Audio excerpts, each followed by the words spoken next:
Well, hello, everybody. It is I, the real Randy Chavez, coming from Kelly, the VeveFox. Everyone say hello to Dachi. Hello, Dachi. Um, so, you are in Europe. What country are you from in Europe? Or I guess where Spain. you? Oh, Spain. Spain. Yeah. Ah, yeah, nice. I was in. Oh God, where was it? Rota, Spain. A few years ago. Spain has some of the most like beautiful people like ever. Like they're everyone's just like tall and good looking and lean. Like probably for Germany, it's actually they're more on the shorter side, I guess, if you compare to German and Dutch people. But yeah. Yeah, yeah. So have you? Are you going to go to London DCon this year? Oh yeah, definitely, definitely. Oh, nice. So making a guest appearance on all the. Thanks, Justin. Thanks. Um, so yeah, I'm going to this thing called Dragon Con this year, so I won't be able to go to that. But I'll be going. I'll probably go to DCon in London next year. I'll be going to DCon. Are you going to come to the States anytime soon? Not planned right now, but maybe next year. Okay. So Okay. Next year for DesignerCon would be cool. I think at some point they'll have an actual VeVe con yeah, let's at hope some point. so. I don't know when. So what is sentiment like in Europe? Do people are they into NFTs or are they like bad for the environment? Does they not really care one way or the other? I think you have like everything. Guess the same like in the States. I think it maybe depends a bit on the country as well. So in Spain, there I would say on the countries that are more open to crypto and all that in general and NFTs. But yeah, you have the people that say, oh, it's just JPEGs or yeah, it's bad for the environment and all that. So people don't really look into it. And So yeah, outside of the standard like Webster definition of an NFT, what does an NFT mean to you? good question. I think it's just like the possibility to have this verified ownership over something digital that we didn't have like before, because everything you could just copy paste or just pirate it or something else. And now this like really, especially for artists and creators, I think it's a great tool. But yeah, also the concept of digital collectibles. I mean, it's something totally new, but yeah, wouldn't be possible with something without like if we wouldn't have the concept of NFT. Yeah. Uh, what first got you into NFTs? VeVe. Oh, okay, cool. When did you learn about them? Well, basically, I found, I think, a video where Dan was like pitching the concept, the project, and all that on one of the YouTube channels I watched back in March last year. So yeah, but Cool. then I was more like mostly focused on Omi still because I was kind of getting into crypto and the whole space and all that. And yeah, but then getting to know the community and the like collectible side of it, because yeah, I'm not a collector. I haven't been a collector before VeVe. Mhm. So this was totally new to me. And then at one point I said, okay, I want to try out this app at least because I'm an investor in it. And yeah, but then I had the problem that my mobile phone like couldn't download the app. So Hmm. yeah, because it was told, I guess. Oh, okay. And then I waited a couple of months before I got a new phone. And then yeah, since then Yeah. I'm totally into VeVe. And yeah, basically that's what got me into NFTs. So it was the community that inspired you to get into them because you Yeah, were just definitely. so so are you like a numbers gal, like you just focus on like that? I mean, I see it in your videos that you're tracking all these wallets and you're uh which was great. That was like one of the most important videos I think I saw where you tracked all the whales wallets on for their VV wallet. Like, oh my God. Um is that like your specialty? Going over numbers and patterns? Yeah, I mean, I have fun playing around with data. I mean, I'm a data analyst as well, so I thought that at least that's some sort of content that I can provide, because there are a lot of really great content creators in the community, and like I'm maybe not the type of person that can just sit down and talk and make conversation. So it was like, okay, I have to come up with different content. So yeah, I was kind of digging into the data, especially now that we have it available, because like before it was really hard to get any kind of data for Yeah. VeVe. That I did the same thing when I started YouTube. It was just with Pokemon sales data. I would go through eBay, all like the sales listings. Okay, this sold for this. How many bidders were there? And is like a playground of being able to go and see a bunch of those things. Uh, what first made you get into being an analyst? Was it were in stocks or in crypto beforehand? Well, as an analyst, I did a master's degree in data analysis and machine learning, and so that's how I got into data analyst. But yeah, I think while I did my graduate degree, so I did it in international business, but during that study, I actually was really interested in forex trading and that stuff. So at that point, I didn't really trade myself, just with a demo account, because I was a student, I didn't have that much money. So yeah, but I think that's what kind of got me then interested also in crypto later. Yeah. And Wow. So you had how much of the? Because I mean, you seem to have a genuine interest in this in general. How much did you learn in school versus how much you learned? Like, how much did you learn in school had practical use afterwards, and how much of your knowledge now is just based off the fact that you did independent study versus what you did in school?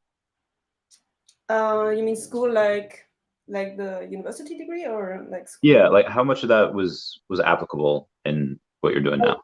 Yeah, I would say like the business studies. I think that's not that applicable. So I mean, you do it because you need the degree in the to get the job.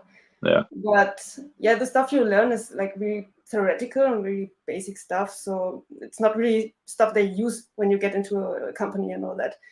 But actually, that's why I wanted to do a study that really teaches you a better skill, like data analysis and all that. And that master degree was really good. I mean, in the end, you have to study a lot by yourself. I mean, they won't teach you how to program. They will show you like, okay, these are the programming languages that we use, and then you kind of have to, study wow. by doing. Yeah, but this master's degree was really like I really enjoyed it, and I think I got a great amount of skills and knowledge from that I can apply in my job now. Okay, so you studied there, and you said you studied machine learning as well. Did you work with any quants or anything that used AI that was able to go and try to do that type of analysis faster than humans?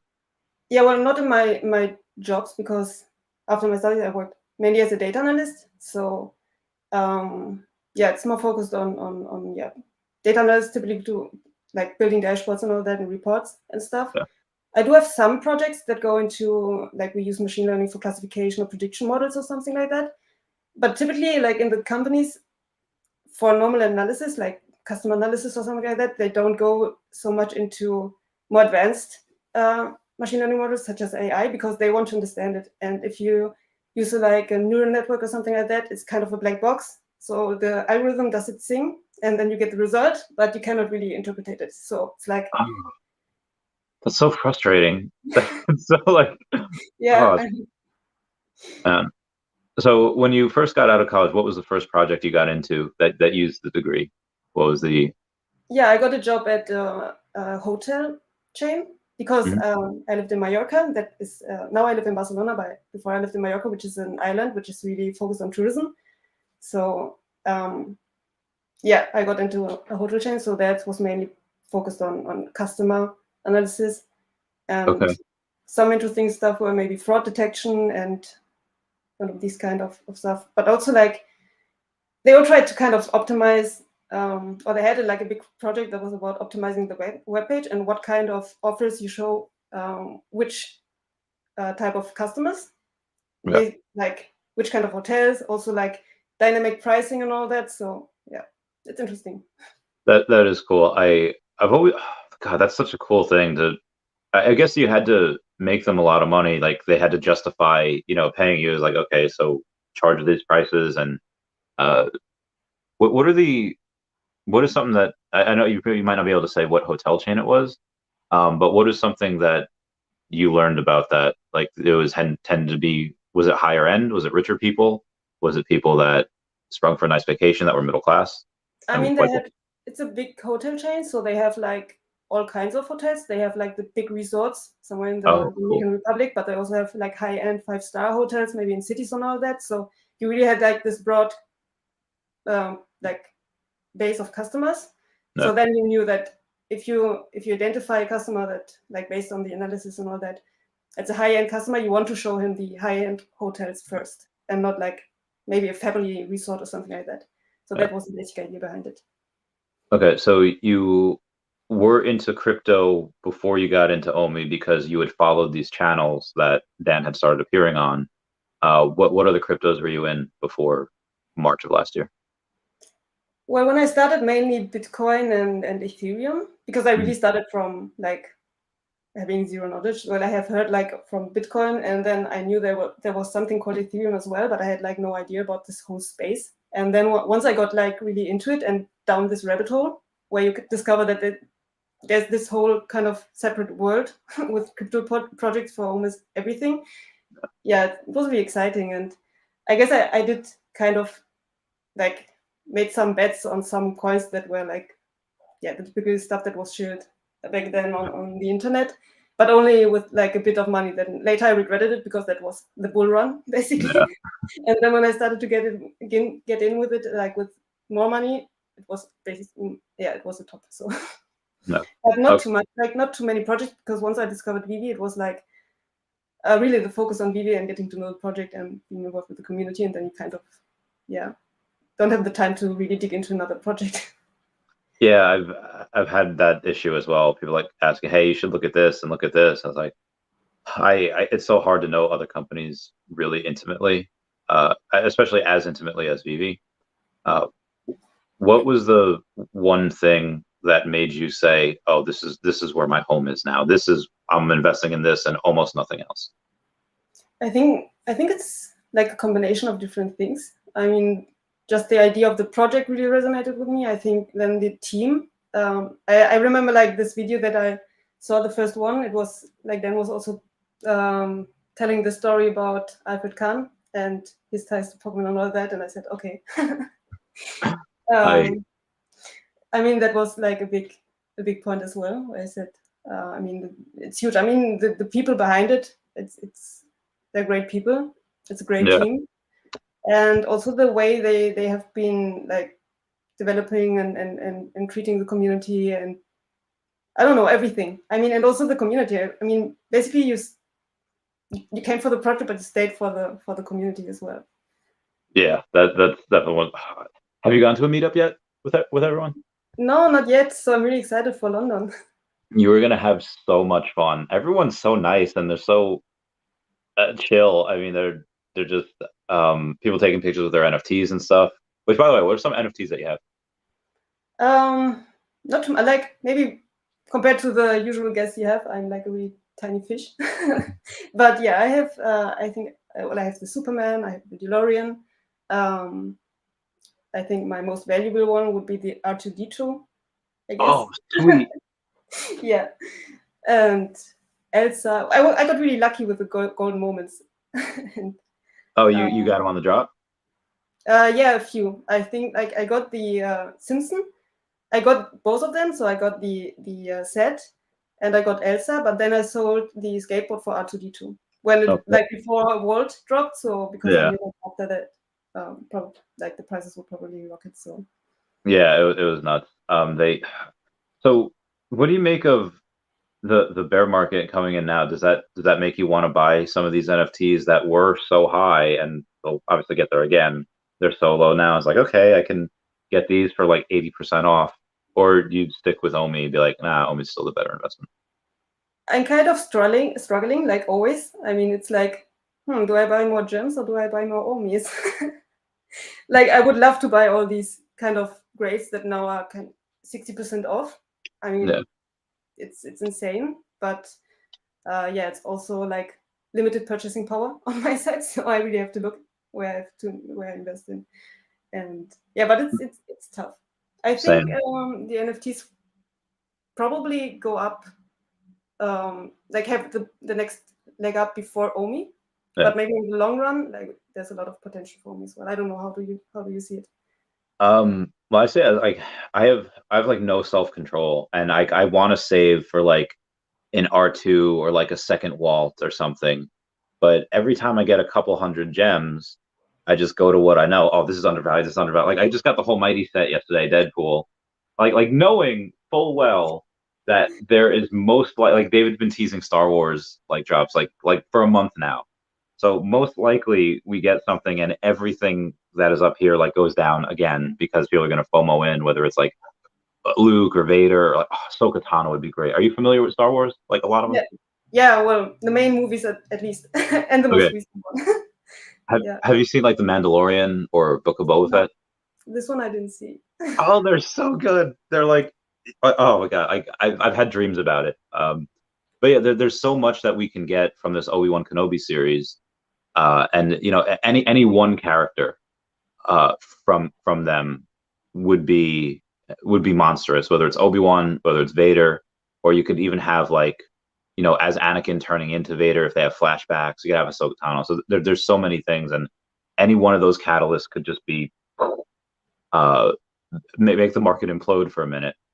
Yeah. So yeah, I've really low self-control, but for the most part, also, if I have any large amount, it goes into Omi because I also have no self-control. Yeah, I really had to hold back as well because I'm waiting for Star Wars. Yeah. Are you an O millionaire? Did you pack the bag? I even got it to my 2 million Omi, so nice. Get it. If we stay at these prices a little bit longer, then I will keep 3. Yeah, I'm hoping. So here's something I also want to talk to you about, which does have to do with Omi a little bit. Recently, Russia had kind of like shut off gas to like Finland, and part of the reason we're in this recession bear market is because of uncertainty in Europe, and now I think Finland and Sweden want to join the EU. What do you make of the state of the world and how it'll affect crypto? Do you see this getting worse before it gets better? And you also being in Europe, kind of like, Europe's been rocked a couple times with wars. What do you make of it? Yeah, it's definitely a huge factor. I mean, we have noticed it. I mean, when it all started, like all the markets went down basically, and the sentiment is also there. I mean, there's a lot of uncertainty. Definitely, you have like, I mean, it's because it's also so close to us, and it maybe affects us more directly as well because it also affects the euro, like losing purchasing power as well. Like inflation is also insane. I mean, it affects each country in Europe, maybe also in to a different degree. But it definitely has effects on people taking risks or less risks. And crypto is still like seen as a really like risky asset and all that. Yeah. So of course, a lot of people are more worried about how to pay the next bill and get like gasoline into your car, and not about. So if we do see an escalation of war between Russia and Ukraine, and then so I don't know if you saw Biden speak today. It was a quote of him. So somebody asked him, like, because China's been like slowly like, and they consider Taiwan their own territory, and like, hey, if China invades like Taiwan, would the U.S. respond? And Biden's like, yes, we've made that commitment. It's like, oh my God, if like that all happens, where do you see Bitcoin going? How low do you see Ethereum and Omi going? Like, do you have any, like, based on charts and analysis, like Omi goes to 0.0005 or? I have no idea. I think if something like that happens, we will have other problems or bigger problems than probably than the Omi chart, I guess.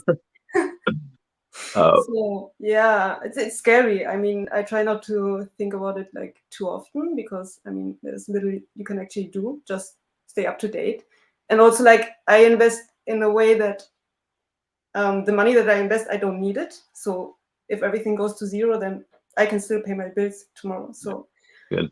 Just to be able to sleep well, because I know that you don't know what's going to happen. Like especially now, like the state the economy is and all that, and. Okay, so you are responsible and you're not over leveraging, and you didn't put all of your bags into Omi like I did. Yeah, but I think some people, like family and friends, say that I am crazy and unresponsible because basically all my retirement money is in Omi. So I think that'll be really good. I think you'd retire early. 2 million. Yeah, like, well, how much do you need to retire where you live? Yeah, depends, right, on the inflation. But I think 2 million wouldn't be enough. It also depends at what age. Like if I want to retire now, then I probably have I mean, you do it before the end of the decade. It's just $2 million, and always $1 like 2027. Yeah, you got that. I have a little bit of money left, and I'm waiting for Omi to hit 3 zeros. If it hits 3 zeros, going all in again. That'd be my thing. Are you doing any staking on Ascendex? Yeah, I think it's great. I mean, basically free Omi. Yeah. Yeah. Did you do your whole bag, or you just do like, I'll do a little bit? Yeah, I have part of it like on the VeVe app, so I didn't want to put that like transfer it and all that because it's kind of a struggle with all the bridge stuff and all that. And I will stake it probably in VeVe as well. So I think I have 1 million staked at Ascendex. Nice. All right, so you get an extra like 100,000 a year because they do well. They do it. They pay you daily, right? Yeah, and it's compounded daily, so it's. I mean, that's amazing. I don't know for how long they will do it though. I don't know if they like 10% for a whole year. I highly doubt it, but yeah, they might do it for like 5 or 6 months. But also there might be other exchanges that do staking as well. Like I don't know how Ascendex does it because it can't be from the trading fees because there's like no volume on Omi. How do you think they're paying? Is it from their own bags? I have actually no idea how that works. I wanted to look it up, but didn't have time to do it yet. Yeah, I tried. I couldn't find it. Like, because they have to be losing money on the deal because they're just giving out free Omi. So I think maybe a way around the buybacks for Ecomi is for them to say, hey, I'll Ascendex, let me buy one of your analysts for $3 million and just put $3 million into the staking type of deal. Maybe that's something that they could do. I'm not really up to date on the whole regulatory compliances, but it's like people that say you can't sell cupcakes at school. Oh, we're not selling cupcakes. We're selling napkins, but the napkins come with a free cupcake type of deal. So yeah, probably something like that. Yeah, it's curious. I mean, but they also offer staking in Bitcoin and some other coins. So actually, I don't know if they use it, if they then use these coins like the bank, like if you have a bank like deposit kind of interest, like a saving account type of stuff. I mean, they use the money to make more money, basically. Yeah, that's a good point. But I mean, also they have a lot of people giving the money at a cheap interest rate, and then they lend it out at a higher one. Like for that, like we're staking and they're giving us money, but again, the volume's not there. I give at least maybe they're taking it from other coins, from other tokens, and they're using that. Especially because Omi is not a coin that is used in any DeFi like platforms or something like that. Not that I knew of. Yeah, I don't know, not yet. Speaking of other platforms, though, do you have a fiche? No. Oh my god, do you know what it is? Yeah, of course. I mean, you talk about it, and I do follow that blockchain as well. So I think it's cool, an awesome project, like what he's doing. But yeah, I kind of never. Actually, I've never bought anything outside of VeVe because also of the gas fees and all that. So I was always kind of, I stick with VeVe then. Yeah, gas fees suck. They're horrible. But yeah, the content on Fiche is really cool, and we're about to burn some Omi from there with that with the game that's coming out. Hopefully in like 2 weeks, we're able to wager. There is, I don't know about in the US, we have a lot of like, I don't want to say degenerate gamblers, which we do. Like, did you see Squid Games? Yeah. So, like that was hard for me to watch because I love gambling, and that first episode where the guy like takes money from his mom and he goes and tries to gamble it, and it's like, I know that could be like that. Like if I have like a couple of bad years or whatever, like that could be me. Like I could be that person that's like taking my and trying to gamble. Do they have a lot of issues like that in Spain or in Europe, or are they a little more cleaned up? Actually, I wouldn't know how to compare it to America. Maybe it depends. Maybe in Spain, probably, because. Yeah. But then again, I mean, it's one of the countries in Europe also where the like income is, like the average income is quite low. or lower than other countries, especially compared to like Germany, England, Netherlands, and all that, or the Northern Europe countries. So maybe it's not that much known of an issue or something like that, or at least not maybe in the circuits that I'm around. I'm not sure. The reason I bring that up is because, if you can bet however much you want, wager how much you want on these games, and if you have you bet 1 million OMI, and let's say we both bet 1 million OMI, and I lose because I say I'm terrible at that game.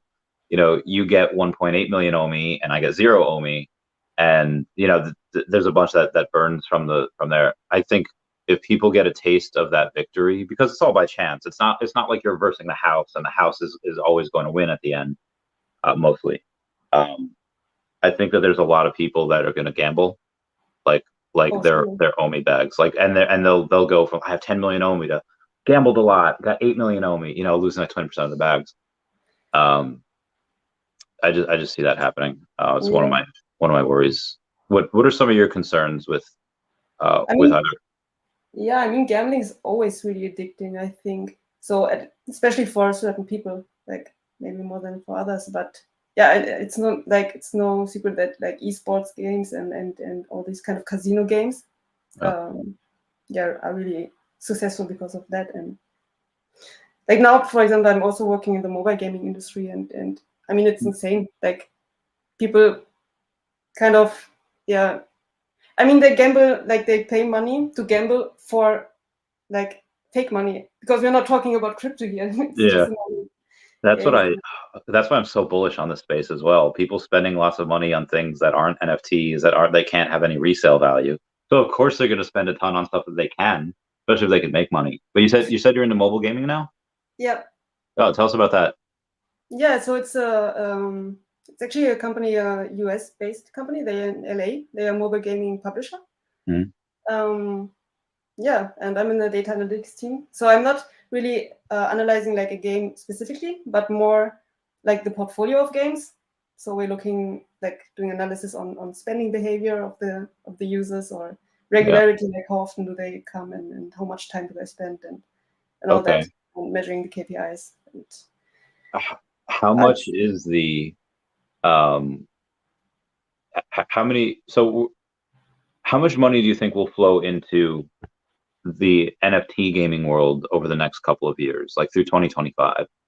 Like I think a lot. I mean, it's like right now the community is really kind of divided in their opinion about all that. So you have like those gamers that say, yeah, we don't need that, we don't need NFTs, we don't need like economies, and they will destroy everything, and they don't want to have anything to do with it. But then you have like all the major gaming companies are looking into the topic. I mean, even my company is building a whole division to integrate into NFTs and crypto, and building Web3 games. So it is coming. I mean, it's like the free to play model.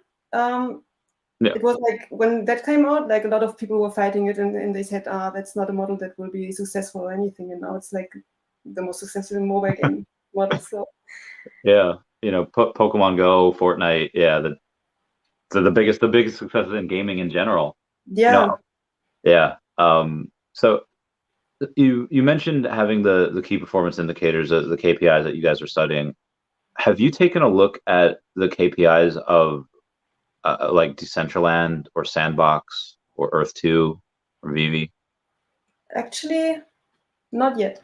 But now that you say it, would actually be interesting, like at least the information that I can maybe get, because they are not mobile based, right? They are only web platform. So if you take a look at them, like, and I mean, you don't even have to take a look at that really. You could just go and take a look at like their Discord or the Telegram group chats.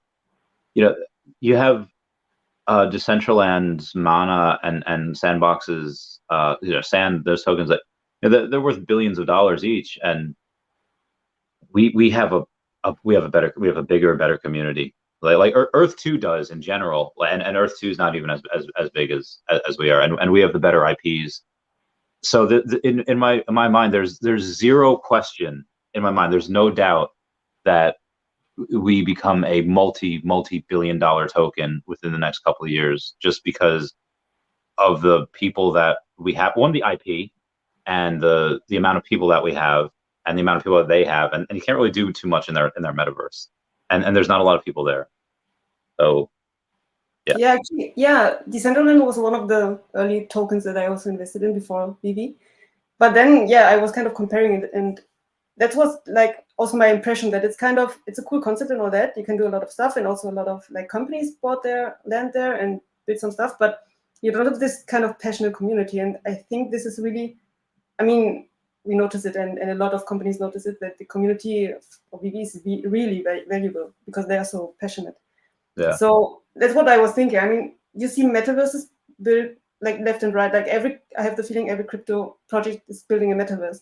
So the question is like, okay, but there's a random metaverse, so why would you go there? Like, if you don't know anyone there, if there's nothing really attracting you to go there, then in the end, like the community is such a huge factor that plays a role.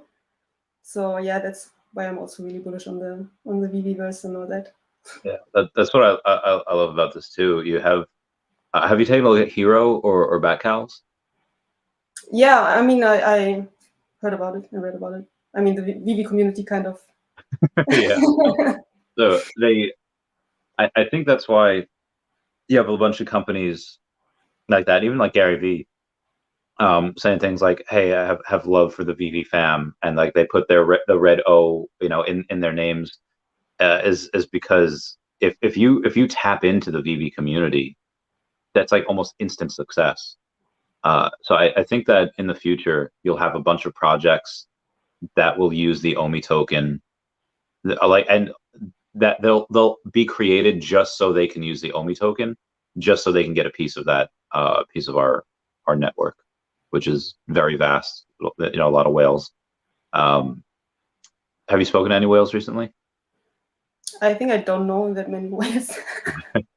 They're buying more. I just spoke to a few today. They're buying more. Some of them are waiting because they were waiting for the 3 zeros, but yeah, it's a lot of buying. So we only have a few exchanges right now. One of them we talked about is Ascendex. What others would you like to see for slow, steady growth on the way up for OMI? Like personally, I would really like Crypto.com because I use it. And I know they have Immutable X and they have Illuvium. So it's probably right around the corner in the next couple months or a year or so. And it's not like a Coinbase or Binance, so it's not like one of the huge ones. If they want to grow like steadily and don't want to have this pump and dump again. Yeah, but I think definitely like later down the road, to be on one of the big exchanges would definitely help, just to make it look like a more legit coin. Yeah, so that's a good point. Them, I think, I don't know. I think like KuCoin or Kraken or those would also be good. Those would also be fun. So I have a question. What's your lowest mint collectible? Good question, but I think it's 3-digit. Cool. I don't have the 2-digit one. Gotcha. The which one is that? Is that the Superman? No, I wish. I don't know. Maybe I have to check actually. Okay. What other brands are you hoping comes to VeVe that haven't been announced yet, or maybe that they have been announced, like the Muppets or Jurassic Park? We just don't have it yet. Yeah, I'm really looking forward to the anime branch, anime and manga, definitely. But also like these kind of brands like The Little Prince. I mean, I think it's not so huge in America, but I think in Europe it's apparently it is. But I never read it. I never had I didn't know what it was, and suddenly like taps and everyone was like, "Oh my god, Little Prince!" I was like, "What's that, fam?" Like, why are we excited? So yeah, definitely this kind of stuff, because it was also through VeVe that I kind of got into all this superhero and Marvel kind of world, because before I watched some of the movies, but I wasn't really into this kind of Marvel universe and all that. So I'm really excited to see something different. When you get to America, whenever you decide to go, you have to try to coincide it with a Marvel movie, and watch that Marvel movie in America on opening night, like opening night, and it's going to be one of the funnest experiences you have here, because like people in America, like they're cheering, they're like, yeah, like we're loud, and you're Okay. going to be thrown for a loop, because I didn't know that the first time I went to Germany, that nobody cheers in the movie theaters. Oh And no, so especially not in Germany. yeah, so like I'm seeing like Captain Marvel in the movie theater, and then I was like, yeah, get him, Carol, and then like everyone's looking at me like, I was like, Oh, funny, yeah. yeah, it was like horrible. But Okay, so yeah, we'll think about it definitely when I'm in America. Yeah. yeah, that's a lot of fun. So you mentioned you like anime and manga. What are some of your favorites? So the one I watched recently, but which has already some years, is Attack on Titan. I think it's a really great anime, like really great. And I like the first time I started to watch it, I watched like 2 episodes, and it was like, oh no, I don't really like it. I didn't like the concept of the Titans and all that. And Okay. then like the art style, I said, no, it's not for me. But then I started to watch it again, and yeah, then I just got like really caught up with it, and yeah, it's just such a great story, I think. Yeah, that's like one of the best. That's so good. Like, and there's such good characters also. Like, dude, like Levi and Mikasa. Oh my God. Like, who's your favorite? It doesn't have to be one of those two, but it should be. It's difficult to say, like a favorite. I think, yeah, I don't know. Yeah, Levi is a cool person, I think. Yeah, he's a G. He's just, Yeah, oh my God, he's just gangster. Like, oh, and he just always has that like straight look on his face. Like he's yeah, not. it's super face. Yeah, they don't make him too animated, which I love. I love that about him. I mean, yeah, and then like the typical one. I mean, I watched Death Note, was also a really good one. What are some other ones that you like?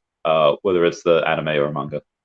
Yeah, I mean, Death Note. I watched Naruto. I didn't watch it to the end, and I didn't watch like the sequel. Yeah. So because of that, it has a lot of episodes mainly. And then of course I watch a lot of anime that's mainly focused for women, I guess, more romantic stuff. Like Yuri on Ice or like Fruits Basket. Yeah, that kind of stuff. Fruits Basket Um, is one of my favorites. Like I got forced on me because oh of really? Rin, because yeah, because that like yeah, I love that one so much. Um, No, it was a great one as well. Yeah, I loved that too. I watched it during the like quarantine time. yeah.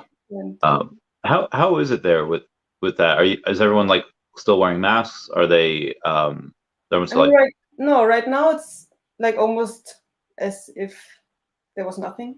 So basically, you only have to wear the mask in the public transport, and I'm actually grateful for it because it's summer, it's getting hot, and the public transport is cramped. So I actually prefer to wear the mask. yeah, I actually like So, that too, because like in New York, like there's so many people that just like coughing, and it's like, yeah, okay, we're taking the train.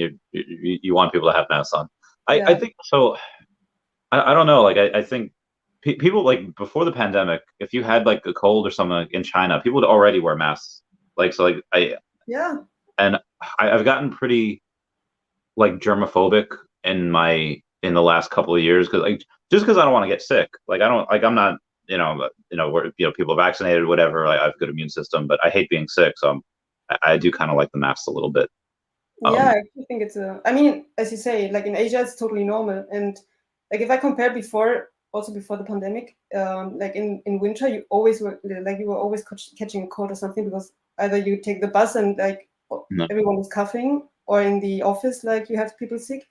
Oh, So um, and now I think I haven't had a cold like for the past 3 years or 2 years. wow, that's amazing.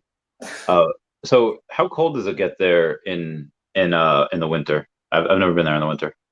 So in Spain, it's similar, I would say, to maybe California, the weather. Oh, so it doesn't even get that cold there. No, it's really mild winter, but people get sick anyways. So Yeah. Okay.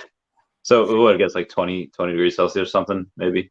no, it gets colder, like maybe to 5 degrees, but not like below zero, Oh, and like damn. only like in December and January, Okay. February maybe.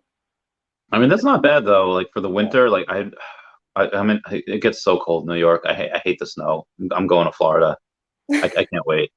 But yeah, because I'm from Peru, so I feel like people that are Spanish or in that Spanish, but like we don't do well in the cold, and No. it's horrible. Have you ever seen snow? Yeah, of course. I was born in Germany actually, Oh so yeah, okay. So I you've seen spent my snow. childhood in Germany. So yeah, there we have colder weather, rainy weather, So, cloudy so you weather. speak German, Spanish, English. Do you speak like Yeah. French or anything else? No, just Okay. I understand a bit of Catalan, but it's not important because that's what they speak here in this part of Spain. Yeah, I've always been jealous of you guys. You guys know like so many different languages, and I'm just like, I know a little bit of Spanish and like even less Russian. Like, have you taken a look at Terra Luna and see that?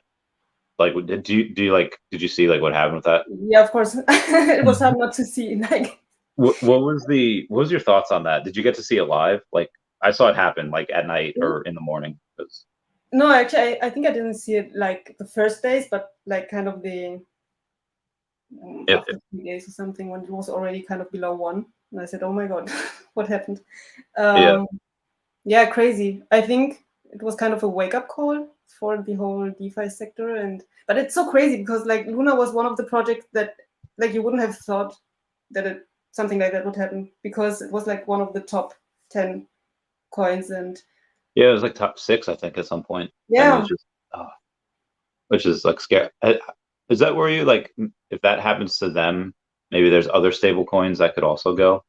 I mean, there's always the fear with Tether Hmm. because because they're not so transparent with their kind of what is backing Tether and all that. They say it's dollars, but then also part of it is not dollars, but something else, and you don't know what this something else is. No, Yeah, that's always the question. Like, is it too big to fail, or I I don't mean, know. let's say like Bitcoin and Ethereum probably fit that mold of too big to fail, but yeah, I mean, it's just the fact that how much did it take? What, like a couple $1 billion to destroy it? You know, I mean, they over leveraged, Dokon at first. Um, did you try to like kind of catch that falling knife? Well, okay, you're down 99.995%. Let me put in a little bit now.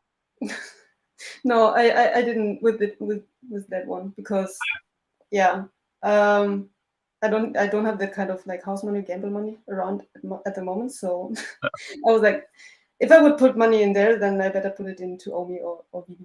And Yeah, it's a small I wanted to because like, okay, well, I saw it where Jeremy Padower had said like, hey, I put 7,500 in, and then he says like, well, now it's only worth $500, and it's like, okay, well, he put it up here, so now it's down here. Maybe now's a decent time. And and I have a couple of friends that did, and some of them made like good money. Some of them kind of just like broke even, probably like lost what they put in. But um, I don't know, when something that big goes down that far, it's like, okay, there might be an opportunity there. But again, I yeah. didn't. Man, I thought about it, but maybe it was like for me it's then $50 or something, so I wouldn't get rich out of it, but Yeah, just to see what happens. yeah. I have. They're doing a. I think that I think they're like forking to another type. Are you following it now? Still, I haven't in a little while. Not recently. I did a couple of days ago. Yeah, but they talked about something like forking it and then kind of um, giving back money to like I don't know. They had like this kind of weird proposal, but they didn't Yeah. get that good of a feedback. So I'm not sure what state they are right now in. So, Yeah. I think Justin, I think he's saying like I love this, with a D, but maybe he's saying I love Disney. So I want to get your thoughts on. So you said before there's so many people going into like the metaverse. Disney filed for their metaverse. CVS filed for their metaverse, which I don't know if you have CVS over there. It's like a no. department store. It's like a drugstore. Like you go in there to get cold and flu meds and get your prescriptions filled. So they filed for metaverse. Like who's gonna go into this? But in your opinion, do you think that VeVeVerse will go and be a major competitor right away? Do you think that because Disney already filed for their metaverse, that maybe a lot of attention does go to Disney? Are you worried about that? Yeah, it depends a bit on what kind of metaverse they are building and if it's going to really compete or if it's going to be like complementary or something like that. Because like Disney, actually like all this kind of digital stuff that never had been like their strengths. So also all the gaming and all that, it's mostly outsourced. So yeah, it's interesting to see if like on what, I mean, we have like, because what I understood is like their metaverse is going to be more like a layer on top of their parks or something like that. So like a digital, like a more emerged or immersive experience. Yeah, which will be great. Something like that. But maybe not like what we maybe imagine from the VeVeverse, like a totally kind of. Yeah, that would be great. I think you only need to file for one, and then you could build multiple, right? Like you could have the AR stuff in the real world, and then you could have a digital stuff. So the thing that I'm confused about with Disney is that they're not good at making video games, like at all. Like have you played the Kingdom Hearts video games? I am familiar with them. I didn't really play a lot of it. I think I tried one of them, but like years ago. Yeah, so they're really cool. Like they're really fun and exciting. And Kingdom Hearts 3, everyone was waiting for like 10 years. But Disney doesn't make that themselves. They hire Square Enix to do that. And I think that if they're filing for their metaverse, they're probably not the ones making it. And so here's my theory, and you could chalk this up to me being like conspiracy theorist, crazy, too much Lucy. But when Reese had gone on Akil Patterson's podcast like a month ago, he had said that they had to pay for the metaverse or for the VeVeverse. So I think that suggests or confirms that the devs that are at VeVe are not the ones making the VeVeverse, and they had a separate company do that. So if Disney's going to be in the same boat, that they're going to have someone build their metaverse, and they're so close, they're so, giving their major IP to VeVe, I think that VeVe, or the company that is building the VeVeverse, might also be used to build the metaverse, because Square Enix has not done that. They've just done video games. They haven't done like a metaverse. So I think that there will be a connection, and that's the type of interoperability that we would be looking for. Hey, you can get to the Disneyverse via the VeVeverse. You just have to, like, maybe you have to have like a Disney NFT, and it doesn't have to be a golden moment. It could be like a Pixar thing, or it could be, do you know those villains with like Jafar? Yeah. I like that set. Oh yeah, me too. It's great. I think that's super undervalued because they have music, and they have like, oh, it's so good. So I think that they could.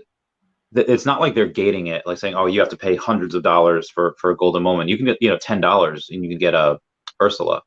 So I think that is what will happen. So thoughts on that? Am I crazy? Like, Chavez, that's nuts. No, I mean, totally possible. Yeah, we don't know, but I mean, they're quite involved with Disney, and I mean, for Disney to give them all the IPs that we have seen, Yeah. Yeah, I mean, it is crazy. So, and Disney is not like playing around. I mean, they are quite strategic with what they do, I think, or at least that's the impression that I have with Disney. I don't know if you know, but Cavell, I guess, is a fan who just said he just posted new OMI token tracker and analytics all investors should be using. Oh wow! He's using you. He's talking about you. You've made it. You're on Randy Chavez's channel. You're on Cavell's channel. So I love the. All right, so let's get into this, because this is something I really wanted to talk to you about as well. 2 videos ago, you went and you had you tracked everyone's wallets, and you had some of the big ones that were there, like the top. I think the top 100. Top 100, yeah. Yeah, so I think 4 of the top 20 or 5 of the top 20 were people that hadn't done any buying or selling. Like, it's like, where did they go? I think those accounts were like banned for a little bit. Mhm. And I think that they're getting unbanned soon, or some of them already have. What's your take on that? When they get unbanned, do you think they start buying again? Because I know one of the accounts, if not two. Or do you think that they're like, hey, we were banned for no good reason, we're gonna X out of here?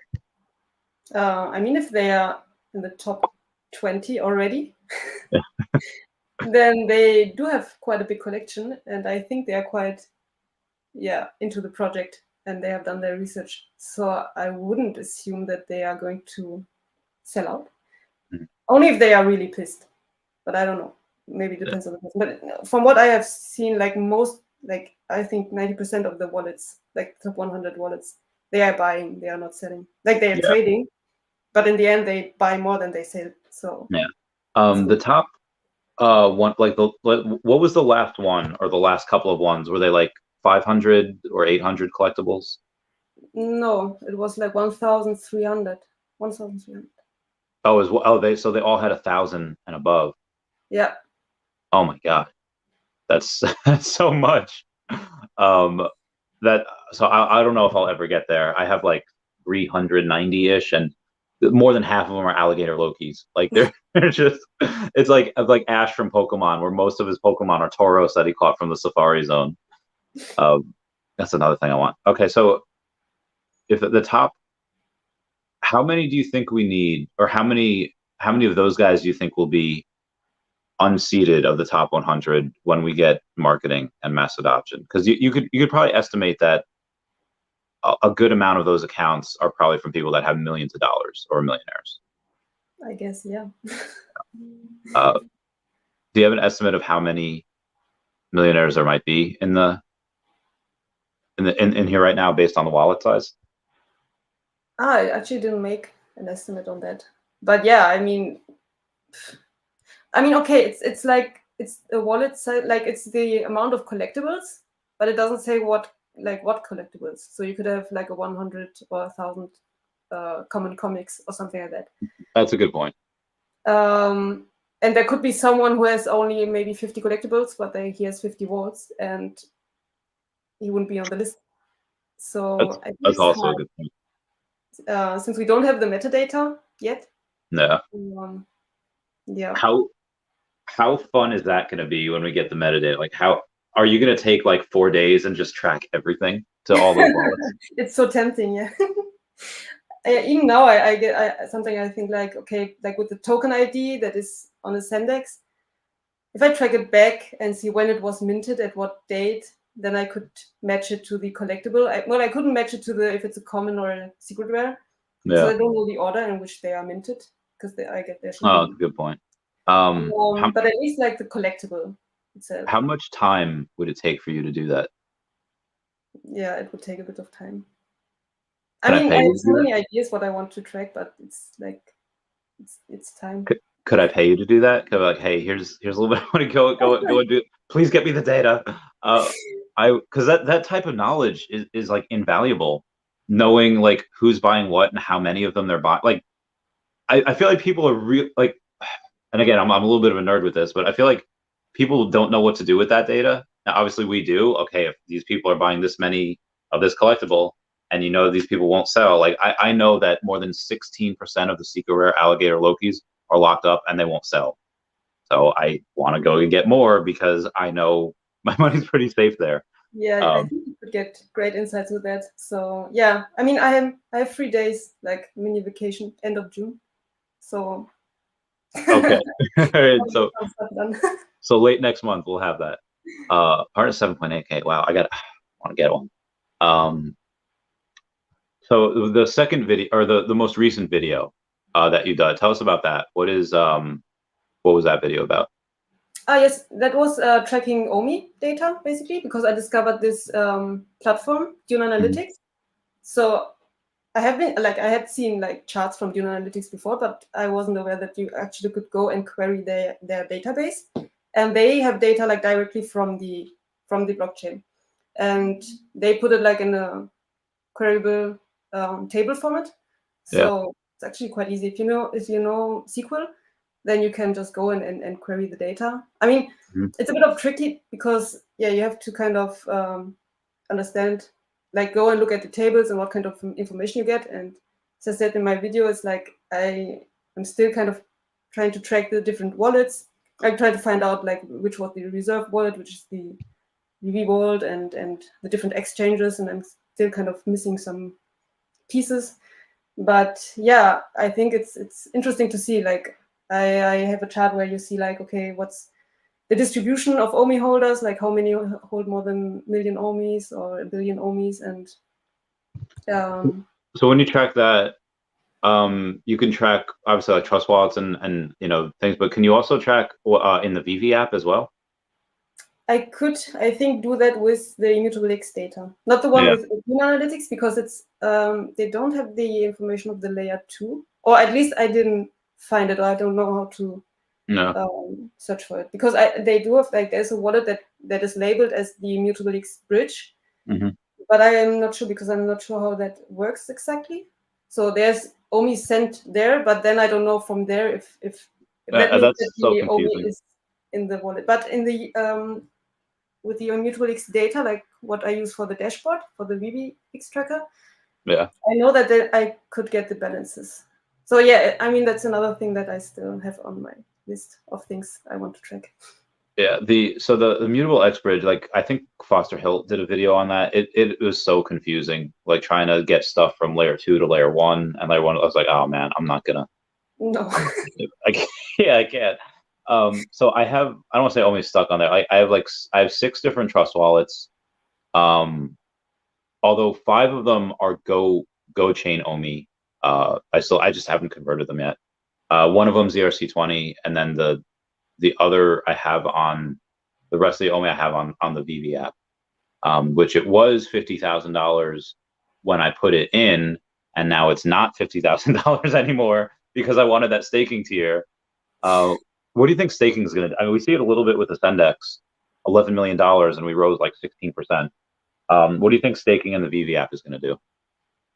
I think, once we get the OUP program, it will be really interesting. I mean, it really depends on the end, like how attractive it is, like the perks they give you. But I think can be huge. So that's what I also think would be interesting to track, like all the OMI that's going to be staked, or at least transferred or held in the VeVe app. Okay. I have a friend that just messaged me that they have 13 secret rare alligator Lokis, and I was like, oh my god. And apparently he has more on another phone as well. Like, oh my god. So I have to readjust that. I think we have like 17% of them locked up now. Wow. Yeah. So I should buy one. Yeah, no, right. A huge whale. We got people that are subscribing. Good times. So you upload videos every now and then. They're very, very informative. They're very good. I love them. At what point? You at some point this year you'll probably get partnered. You'll probably get like, hey, now you can start monetizing and making money. At that point, when that happens, would you ever start to be like, hey, I'm going to take less hours at work so I can do more YouTube? Yeah, I'm not sure. I actually, when I started the YouTube channel, I never imagined that I would gain like the traction, because I mean, I don't do content that often or that regularly, because it takes me like half a day to publish a video. So it'd be really cool if you did make content that often. So you're gonna get fans of like, make more. Like you probably already do. Like I'm one of them. So. Yeah, I mean, I would love to, but yeah, I don't know at what point I would be comfortable, or that I would know that I could sustain my living with it. So yeah, I mean, it wouldn't be like, hey, I'm quitting my job to do it, like I did. Like, it would be more like, hey, instead of working 40 hours a week, can I work like 32 hours a week, and then yeah, I think it's more flexible in the States actually, than, because here in Spain it's really hard to get part-time jobs and all that. Yeah. I don't know, because of the kind of contracts, and I guess also the kind of social benefits you get, and what they have to pay and all that, the employer. Yeah. So that would be kind of difficult, I guess. Yeah, but maybe if Omi goes up a bit, then Yeah, same. I would rather do that as well. Yeah, I hope. Yeah, guys, go subscribe. Go subscribe to the VeveFox. Did you ever watch back in the day? As Told by Ginger. It was a Nickelodeon show. no, I don't think Oh, so. there's in like the movie, there's a character in there as like the principal, and he named his dog like the Duchess. So that he said like you ever think about changing it to the VeveFox? The VeveFox, Yeah, maybe. Does it sound I'm better? yeah, because I'm the real Randy Chavez. So I feel like I don't know. It just make. I mean, if you talk to like Mark Zuckerberg and he dropped the from the Facebook and just made a Facebook, I don't know. Maybe there's something to that. But so we should be getting generally 2 days beforehand before a big drop. We usually get the announcement, and then the next day after that, we would get a what do you call it? We would get like the Medium article. I'm expecting that on like Wednesday because the Obi-Wan Kenobi series premieres on Friday. So when do you think we get the drop this week? Wasn't there some like someone threw around the 25th of May, but that would be Wednesday, right? Yeah, And it was supposed to be the 25th that the Obi-Wan series dropped, but they so like here's like how Disney is like so smart. Um, they had said that 'cause every year in California there's a like a Star Wars Appreciation Day, but it lasts from like the whole weekend. So it lasts from the 26th to the 29th of this month. And Disney said, "Oh, hey, we're going to make our Obi-Wan series instead of kicking off the weekend. They say we're going to make it available instead of on the 25th. We're going to have it coincide with this weekend and make it on the 27th. But the 27th is also the same day that Stranger Things 4 appears on Netflix. And I don't know if you've seen that. Have you seen that? no. Oh, it's so good. Um, like unbelievably wildly good. Uh, Okay. but they basically put their Obi-Wan series on the same day to compete with Netflix because Mm-hmm. I think, and again, this is just my conspiracy mind here. You know, they just took off all their Disney stuff off Netflix. They took off all the Marvel stuff. I think Disney might have a play to buy Netflix at some point and be like, okay, all Yes. this content is Disney content now. Could you imagine like 11 being like, well, you don't know who she is, but she's Millie Bobby Brown. She's that girl that she'd be a Disney princess. She's got psychic powers. It's so cool. I forget where I was going with this. I just went off on a tangent. Stranger Things. The date that they have Oh the yeah, they. the date. What date do you think we get an announcement? Yeah, I hope soon. Like I hope maybe. Yeah, I was thinking at Wednesday as well or something like that. Um, yeah, but do you think that we will get Star Wars? I think Yeah, yes. same. Definitely. Usually at 3 o'clock around this time, they make an announcement. They haven't made an announcement yet from VeVe, so I like every hour on the hour, I'm like, are they doing this? Haven't had one yet. Um, what's something that they have that you've been most excited for? That like, yes, I can't believe we got it. What they have or what they already dropped or what Well, yeah, they like what they already announced, like what they already dropped. um yeah, I was excited about Jurassic Park, for example, because I thought like it would be really cool to have the Yeah, dinosaurs like in AR. But yeah, let's see when we get that. Actually, with the movie ticket, right? So you yeah, guys yeah. Did you get one? can go there. Yeah, I can go. So we don't have Oh the. yeah. There, I forget who it was. I think there was, it might have been Nomad with Guitar on here, or it might have been someone else that was in, maybe not him, because I think he's in the US. Someone in like in Canada, they bought like a whole theater's row of tickets and they went and said like, hey, for anyone that wants to go, like I'll give you the tickets. I don't care. Just give me the NFT. And I was like, whoa. Wow. Um, yeah. Yeah, but So it I would think be so sad if they like sell out all the tickets and then they have an empty um, movie ticket. that would be great. Um, I don't. Yeah, I could picture people that, like when Omi moons, I'm gonna do crazy stuff like that. I'm gonna go and buy like. So, how old are you, if you don't mind me asking? 31. Okay. Oh, same age as me. Okay, cool, cool. You look great. I feel like I look like I'm 40 half the time. Um, so I don't know if this happened in. in Europe, but in the US, when Star Wars Phantom Menace came out in the 90s, there was, I forget what movie it was. There was a movie that sold out that like months before Star Wars came out. It sold out, but it had an empty theater because everyone bought tickets to this movie because they were playing the Star Wars trailer beforehand. And because there's no internet at that time, like there was no YouTube, um, everyone bought tickets. They saw the trailer. As soon as the trailer was over, they left. There was just empty theaters all over the U.S. Oh, crazy! Wow. Yeah, it was bananas. I saw that with Pokemon recently. There was, yeah, I think it was in Japan. They had a Red's Pikachu card, like red, and his Pikachu. And in order to get the card, you had to buy 5 packs. And there was like several store owners like, I have some of the cards, I don't have any packs. And the guy's like, listen, just give me 5 pieces of foil. I just want the card. So I think that's what you'll get with Jurassic Park too. There's 3 dinosaurs. I don't know if they're going to be eggs or not. Cool. But they didn't announce any new kind of collectible like that. So, I mean, it would be cool to get eggs and then kind of that they hatch. Yeah, that'd be great. Who's your did you like the last 2 movies, Jurassic World and Jurassic World like Dominion, I think? I don't know if I saw the very last one. I'm not sure. It was all right. I mean, there are a lot of movies that I always think, oh yeah, I want to watch it. But then, like, movies are always so long. Then on the evening, if you just want to watch it before going to bed, it's like, let's go with the series. And that's true. It's a good point.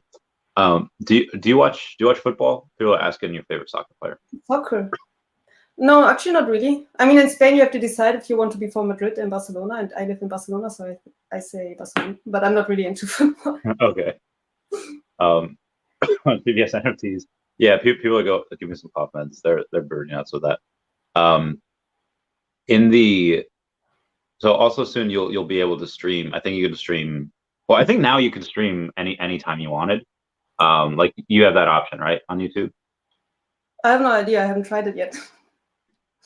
When they do like the Jurassic Park, I guess I don't want to say drops. When they do the marketplace, would you stream that, or what is something that you would stream, like live stream? Yeah, that's interesting, right? Yeah. I haven't thought about it, but yeah, cool. Yeah, I haven't thought about streaming. I'm kind of not sure if I would be good at streaming. I think that'd be cool. It's always fun to see people's first stream. Like I don't know, there's like historic moments. Do you? Let's say Omi does better than we expect, and we get like $3 by the end of the decade. And oh well. would you still be doing YouTube, or is like, nah, I don't need it? I don't know. I mean, depends on the community, on the people. If there's still something to talk about, like for me, but I think it's fun. It's a fun way to engage with the community, and I mean, it's nice to hear the feedback and to see if people find your content useful and all that. So, yeah. I mean, I do. I definitely find your content useful. And, like I've talked about it a lot in the past, and apparently so is Cavell right now. So yeah. I don't know if you saw any footage or stuff from VCon, the stuff that Gary Vaynerchuk just put on this weekend. Did you? Yeah, I saw a lot of discussion around it. Definitely.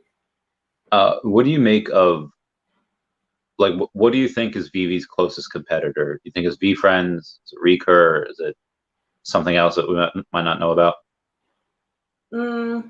Yeah, like, I don't know if it's something that we don't know about yet. I mean, there could be something in development, but then because we have the kind of bear market now, they would take much longer to gain traction. And I think VeVe has just such a head start with everything. I mean, I don't see that like other projects cannot like survive something like that. I think there's place for a lot of stuff. So also like with the kind of what's it called, the hero cards and the bad cards and all that stuff. I mean, if they can generate a fan base and all that, then that's fine. It doesn't mean that those kind of projects cannot coexist. So, but I think, like for me, at least I see VeVe as one of the huge players, and they have, Yeah, I mean, they have so much that speak for them, like the IPs and all that, the Yeah, connections. I just don't see at the moment. I don't see any other project coming close. same. We are on. We're on the. I'm picking up what you're tracking down. We're on the same line of thinking there. Omi the Clown, how's it going, fam? Have you asked or have you matched the founders' Omi wallets by the previous known Go chain numbers? No, Jay, I never knew the like even the GoChain wallets and all that.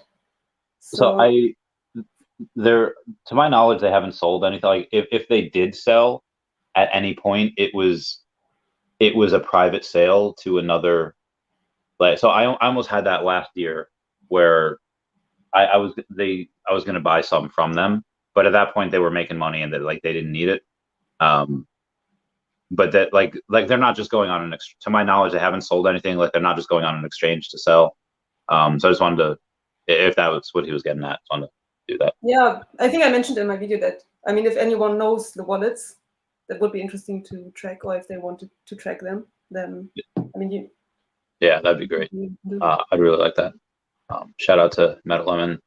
So there's also something that has um, another reason. Like if you have a big wall behind you, so you could go and start renting out space on your wall. Be like, hey guys, come on my channel. Yeah, I don't know. Usually my boyfriend sits here and has his meetings, so I guess because we work from home, I think that might be a problem. But All right, so you need something that you I could like take. your idea. I think it's so cool with the fridge. I don't know when you started to like. I think people were telling it right to you, like. Yeah, people are just like, hey, can I rent? Someone said, like, I got a message saying, hey, can I rent out space on your fridge? Like, I guess so. So I posted on Twitter, like, someone's gonna rent out space on my like, this is wild. And then the request started coming in. I was like, whoa. So I was charging like 2 alligator Lokis per month, but now that you can't transfer, I'll just do like $20 a month, if you want to do that, and then because that would be around what you would $25, what would be around what you would get for the gems for alligator Lokis, because they're so cheap right now. And that's how I have 196 common alligator Lokis. People keep giving me them. Okay, cool. Yeah. Yeah, Have you taken a look into Earth 2 at all? I have heard of it, but I've never looked at it, so I'm actually not very familiar with it. I don't think it's a Bitcoin killer, but it's their Essence coin will launch like next most likely next quarter, if not maybe Q4. And it's gonna be, I'm gonna have a decent amount of money after that launches, and I'll put maybe a third of that into Omi. Or So, the what Ecomi is that ecosystem. about? Like, tell me. I'm actually I heard of it, like, but I never knew what it's actually about. Oh, it's great. They have this so they partnered with Mapbox, and they did like, so every single other, whether it's like Up Park or V Park or Decentraland Sandbox, and even VeVe, I'm guessing, they make their own little world. They're like, hey, here's this part, here's that part. What Earth 2 did, they're like, let's partner with Mapbox and let's make a metaverse based on the world. Like, and you can buy like Statue of Liberty. Like, I did it completely wrong. And this is why I know I have an advantage over people that haven't done this yet, is that I was buying places in like Brazil and South Africa and India, and I bought a little bit in New York, but I didn't go for any like locations. I didn't go for like the pyramids of Giza. Like the Statue of Liberty sold, I think last year for like $65,000, and the White House sold this year for like another like 50 something thousand. And I remember I could have bought those for like a couple $1,000s, and I didn't. I didn't. So they there's a lot of really cool stuff there. They just bought another video game that was made called Drone, and you're basically able to build your own like ship, and you can go like fire at other ships, and it looks really cool, and I can't wait for them to release it. And they're going to release it for free, which is like bananas. Like VeVe, they also had a round where they went and donated a lot to the Ukraine relief efforts. And they have this, yeah. So they have a guy from Binance that they just hired recently as well. So I think they'll get on Binance as their first thing, and they're a metaverse token. So even if they only have, and they're bigger than Mana or Sandbox, like their Discord groups and their KPI. So if they get to just $1 billion market cap, that's $5, and most likely Essence will have maybe about a 200 million circulating supply. That's right now, or what will be like next quarter. So that's like $5 per Essence. And you can only get it right now by playing the game. It's a legit play to earn game, and you can. And I have like 35,000 Essence, so I can't wait. Wow. Yeah. So a lot more Omi, a lot more VeVe NFT. Super excited. If you were to get like a windfall, like you win Lotto or whatever, how much of that would go into VeVe and Omi for you? Good question. I think a lot, probably, especially now that we are going like into the bear market and all that. Yeah. Yeah, but I think my conviction is quite high. So, as I said, like most people like around me would call me crazy for putting so much money into it. Like, okay, much, but in my terms. But yeah, I don't know. I just see it. Yeah, for me, it's hard to imagine for it to fail. I mean, for me, like the whole concept of NFTs must fail. Like for me to fail. Yeah, no, you're not crazy. I mean, well, I'm saying that, so I don't know, but yeah, no, I don't think you're crazy at all. I don't think Bit4X will do any Omi staking, but do you think any others that we currently have might? Which else do we have? Like we have OKEX, we have Gate.io, but Gate.io wasn't really the official. They didn't really. Yeah, they Renegade listed also. Yeah, so I don't know. Actually, I'm not that familiar with. I mean, I had some Omi on OKEX as well. Yeah, it's quite similar to Ascendex, so maybe, but yeah, I don't know. It depends on what do they really gain with it. So. Yeah. So every now and then, like more than I'd like to admit, I get some really interesting messages. Some of them are a little weird. Do you ever get messaging like that? Like, that's actually the first. Really? Okay. Maybe because I'm not screaming. So. Yeah, that's true. If you like sometimes, so it gets really fun sometimes. Like at night, if it's really intimate and there's like 40 or 50 of us that are like on my stream, they'll have like the conversations will get really weird. Like, hey Randy, do you think like you go to like Montana, like if you ever won Lotto, would you like search for Bigfoot, or would you search for like Chupacabra? And I was like, I mean, I would want to, like, but they ask you really interesting questions, like, what's your third favorite dinosaur? Oh, but that's fun, right? I mean. Yeah, you learn a lot about yourself by weird questions. Like, oh, I don't know, never thought about that. People saying thank you. Are you going to get the Star Wars NFTs when they come out? I probably will go for it, yeah, in the drop, and then later on the market. It depends on the price. Oh man, people are fighting over you in the comments. No, she's already married to me. No, you guys are great. So for your birthday, whenever that is, did you like tell your boyfriend like, hey, I really want this VeVe NFT? Hint, hint. Well, I actually got from my brother. I got the Timon and Pumbaa golden statue for my birthday. Oh god, no! Oh my god, that's amazing. Yeah, he can't transfer it to me, so but it's there. He has it, and so is your boyfriend into VeVe? Well, I kind of got him into it as well. So he does have like he's not really involved in the VeVe community at all. Yeah. But he does have some collectibles. He does go for drops as well. But yeah. Yeah. I guess All Chat Gaming's. Happy birthday, All Chat Gaming! Welcome to 31 Club. I have I don't know about you. When I turned 30, I had a really hard time because I wasn't like in my 20s anymore. I was like, it was official. I was like old, and now I was like, now I don't care. Now it's like, my girlfriend's 48. It's like, okay, it doesn't matter. I can totally relate to it. So hard to just accept that you're not in your 20s anymore, that you don't have the tool.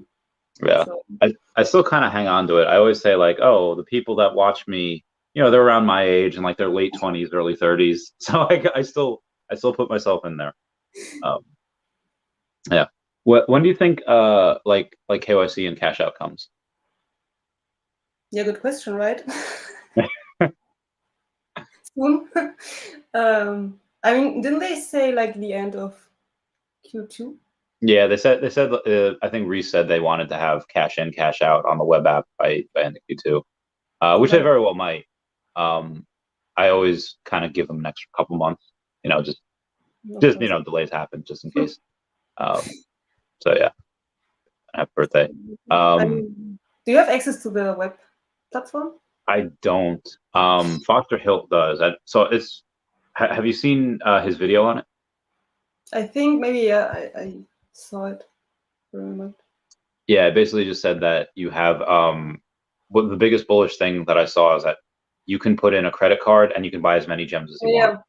That was like, yeah, that was nuts. Because I right now have I have Android, so I am limited to $350 per per transaction. Is horrible.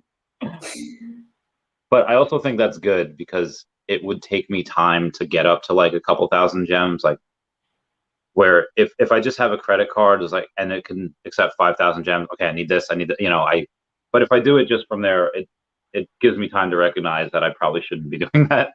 So you think we will see a lot of more gems flowing into the app once we? Yeah, easily, like a lot easily. There'll be a lot more people that. Because again, you have time to think. You have time to go and say, like, okay, I shouldn't be doing this. I shouldn't be doing this. But credit card, one, boom, done. Okay, well, since it's already done, let me buy this, this, and this. So yeah, I think we have a lot. I'm really, really bullish on that. I'm really, really bullish on MTL. A lot of people don't think so because they think people will cash out, which some will. What's your opinion on MTL? I think we have a little bit of a bump. What about you? No, I think MTL. I mean, the possibility to cash out just gives like a lot more. What do you call it? Yeah, to make it look more serious, because I think that's what a lot of people still like, why they don't invest in it, because they say, okay, I invested it, but I cannot pull out my money, so seems sketchy, especially if you don't know, like if you haven't been with VeVe like since the beginning and all that. And I mean, you already also read that a lot on the comments, especially for the reviews for the app, like people saying, yeah, it's a scam, that you put money in and you cannot cash out and all that. Yeah, people are so strange. Like people are so like, you think VeVe would let them like let them rug pull anyone? Oh yeah. I can't wait for the next like 6 to 12 months and everything that they have planned comes out, and then I don't know, people are gonna look so silly. They're gonna look so like they called them like scams. It's But not. do you think they're going to take it like more slowly now that we're entering this kind of bear market? The bear market. So their token specialist that they had gone and hired is from what Reese had said on Telegram not too long ago. He was saying that because of, I don't know if it's coming directly from their token specialist or if it's coming from, I don't know why I don't have it here. Oh yeah, here it is. Saying that bigger exchanges are on the list, but launching a big exchange in a bear market would have the opposite effect to what we all want for the token. Better to build momentum with these smaller partnerships like Epico Regal, Fiches, Ascendex, staking, and then press play on the exchanges when the excitement returns. So sounds like we might actually not get too many more exchanges for probably a couple quarters, because when they had these plans, we were not in the bear market, and then now we are. So short term, I really want the token to go down, and I want them to implement OMI to NFT. I want them to implement OMI utility, because the token goes down, they get the OMI utility, and we're burning from the circulating supply, and we're burning like right now we're burning over $1 billion a week from the reserve wallet. If we can do that on the circulating supply side, and we get cut down in half, and we get double the amount of drops, and we get double the amount of people burning like 4 billion OMI a week. Like that is nuts. That is insane. So I really hope that the perfect storm has happened. Will it? I don't know. Yeah. But I also think that I mean, it would be better to have Omi utility before we go to like big exchanges, Yeah. definitely. But Yeah. you also think like in terms of other kind of stuff, like the VeVeverse and all that other. Do you think they will wait until to see the bear market how it all plays out? I think because VeVeverse will come out in phases. You know, the first iteration of VeVeverse, Reese had said would really be just like you have like your new showroom, like your showroom in the VeVeverse. Everyone will have it on there, but unless you buy like land, your showroom will be like in the ether, and then you could exit the ether, and then you could go into the VeVeverse. So I think that iteration is still planned for this year, but the land sale is not going to be until next year. I think partly because of the bear market. Although I wish they could you imagine only going down to 3 zeros, like 0.0008, and then we do a land sale and you could only buy the land in Omi, and they put like most of that to burn. Oh my God, that'd be nuts. That'd be insane. So yeah, but I think they're gonna wait to watch other people, other companies do their stuff first, learn from their mistakes, so they can launch with next to no mistakes. But I do think that happens like next year though. Okay. And how long do you think in general will we have the bear market? Probably 6 to 12 months, if not longer. I mean, because you know, I don't know if you checked out the markets recently, like with Nasdaq, like we're very very oversold. Like there's like fear is not at an all-time high, but it's pretty close. Because you know the Fed raised interest rates, and I still haven't checked the Asian markets. I've been meaning to check that for the last week. But I think in the next like 12 months, Fed starts to lower interest rates again and make it artificially low, and that you know that in conjunction with the Bitcoin halving in 2024, I think at some point next year we get out of it, and there's most people will recover, you know, like this, but for a lot of disruptive, innovative companies like VeVe and Ecomi, they're going to have that K-shaped recovery, and because we tend to thrive in those types of bear markets. So I would say 6 to 12 months. It lasts continuously, but I don't know. It's hard to say. Like inflation is horrible. Like inflation is like 8.5%, but the price of my groceries have doubled in like the last 6 months. Same. Like Bull Dinky is 8.5%. Like it's $14 for a pound of turkey. It's nuts. It's nuts. Yeah. So yeah, you know, like a gallon of milk is like $6.50. Like this is insane. This is, oh my God, Kobe collects. Do you know Kobe?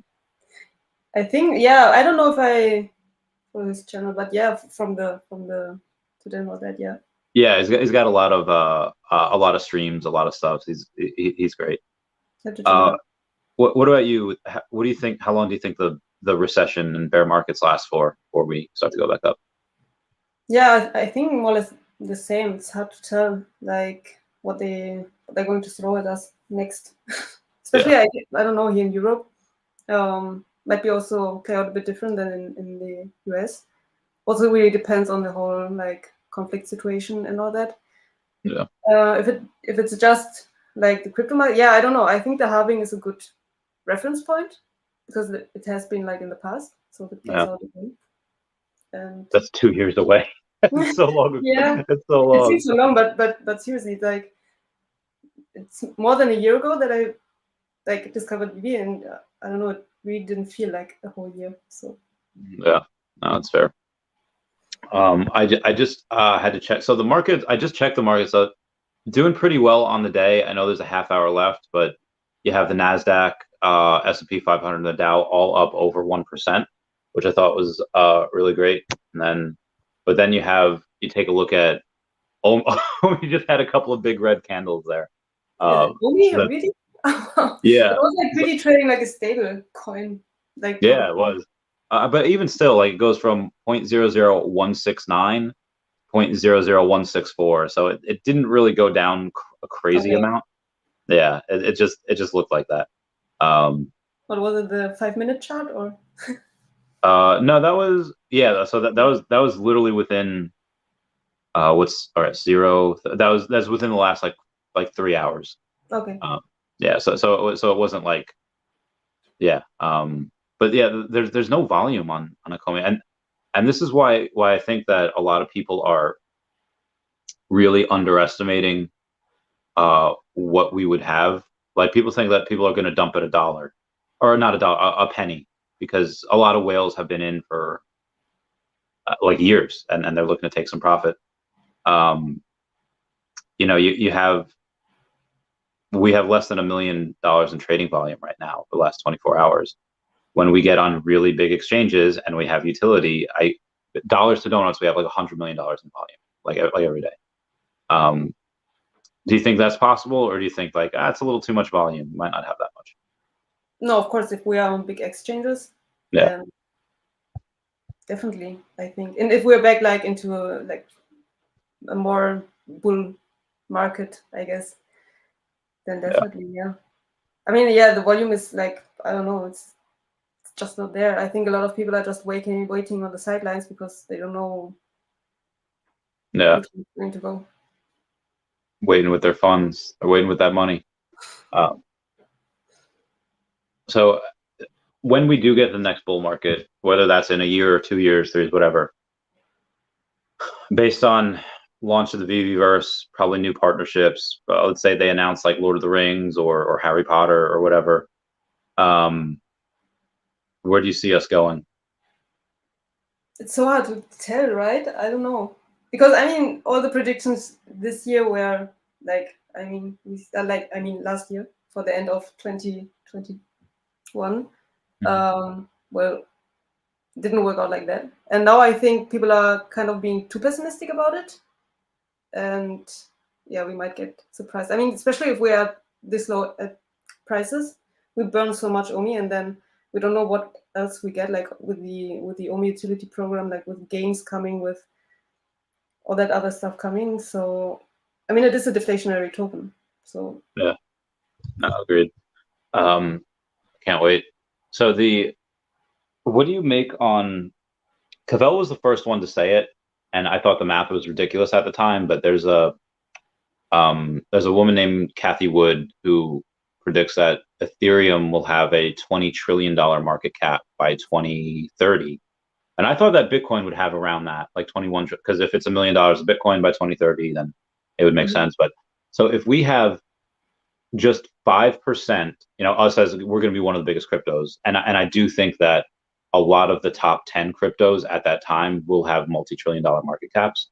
But if we have 5% of what Ethereum is, and if we're behind by $19 trillion, possible that we get a $1 trillion market cap for OMI. And that would be, if we didn't do any burns at all, we'd have a $3 OMI. But if we had burned over 100 billion, that'd be a $5 OMI. If we're only 10% if we're 10% of Ethereum and we have a $2 trillion market cap at 200 billion supply, that'd be a $10 OMI. What do you make of some of these predictions? Are they like way too outlandish and like, Chavez, you're crazy? Stop saying. I think maybe from our perspective now, it does seem like really like out of the order, but I mean, 2030, it's like almost a decade still, so there's so much that can happen, and technology just moves so fast. So especially if you just have to look at the chart like Amazon, and then look at their price movement, which is actually really similar to OMI movement. Like it's it's crazy. And I mean, if you would have asked people investing in Amazon like in the early 2000, oh, they got wrecked.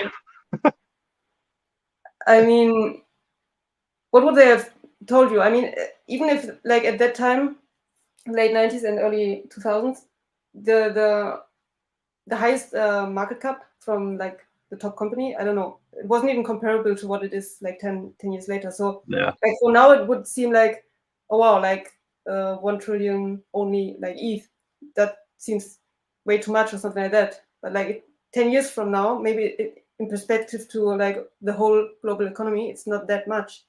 Yeah. we'll have a lot of there's gonna be trillions flowing into the metaverse. There'll be trillions flowing into these coins. Is like, Yeah, I think so. No government interference from for Bitcoin or but on that same aspect, I do think that some form of centralization is good because you have that like a bunch of people's like grandmas would probably want to get Steamboat Willie. They would want to get something, but the trying to tell people like, hey, go get a MetaMask and to get some Ethereum and wrap it and stuff. Like a lot of people like that are older probably wouldn't want to do that. It's too complicated. Like there's no way. But for VeVe, it's just a quick, hey, put in your credit card and you're able to get that done. I forget where I was going with this. I'm sorry, it's the second time that happened. Very cloudy today. Centralization, I think, was the topic. The which one? You don't mind a bit of like if there's like kind of centralization. Yeah, I think we need some of that. Do you think that with too much centralization, some of these ETH whales would not touch us, or do you think that we don't need them because if we want mass adoption, we're going to need some of that?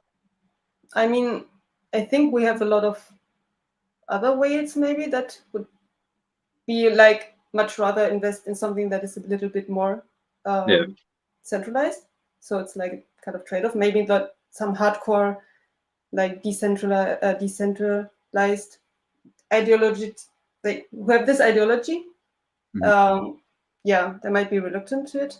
But I don't know. Like if there's money to be made. Good point. I think people will see past that. They'll see past the centralization. Like, okay, well, that makes sense. So I've had you on for about an hour and a half. I'll ask one more question. I guess kind of a two-parter. What do you, Kelly, the VeveFox, what do you want to be remembered for, and what's your message to everyone in the world? That's a tough question. So I saved it for last. I don't know. Like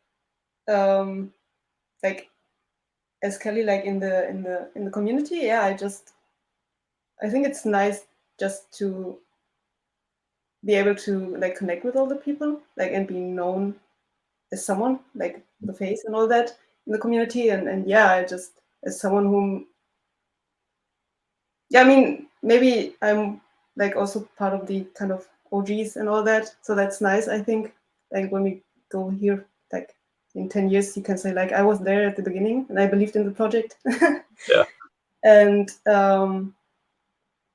but hard to believe, hard to imagine. I don't know.